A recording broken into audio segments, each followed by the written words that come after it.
Greetings friends, and welcome to my game room.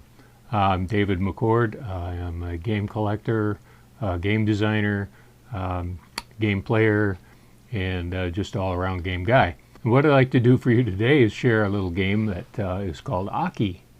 Achi is a game that's played in the country of Ghana and surrounding countries there in West Africa. It's very similar to other games played around the world, from Tapitan in the Philippines to Yi in India, and some of the Kono games up in Korea. They're all part of this genre that you're probably familiar with, which is sometimes called the 9-hole games. There are also 3-in-a-row games. This is one of those. But Achi is unique in that it goes beyond tic-tac-toe. Everybody's familiar with tic-tac-toe, the old 4-line grid that you can play on a napkin or whatever might be handy. But Achi takes that same idea and goes a little bit further with it. Take a look at the rules here. I'll explain how to play the game, and then I'll be right back. Each player receives 4 pegs of the same color.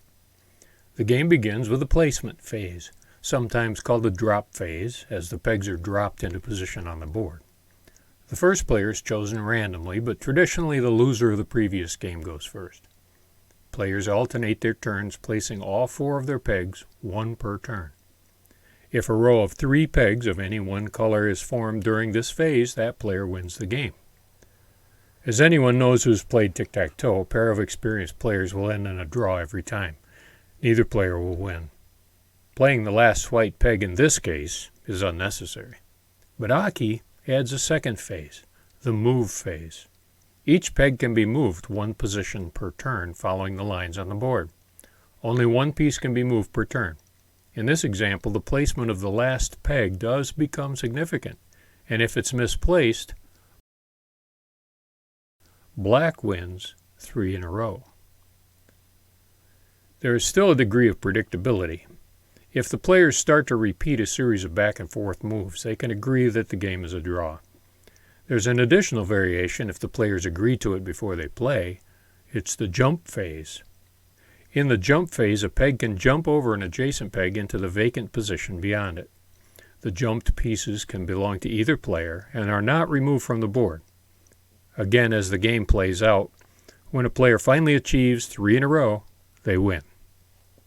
So you can see the game of Achi is a little bit more involved than just your basic tic-tac-toe, but you can play it on just about any surface that you can draw the 9 dots. Once you get familiar with that pattern of crisscrossing lines and where they're at, you don't need to even draw those to play the game. You can use coins, you can use candies, you can use colorful pebbles, basically anything that you can find in sets of 4 that will fit on your board.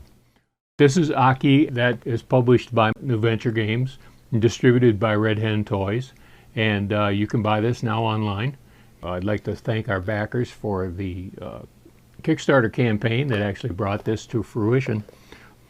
I hope you enjoy what you're seeing here on the channel. If you'd like to see more, by all means, drop me a line. Let me know what you'd like to see. Hope to see you soon, and as always, I will encourage you to play every day.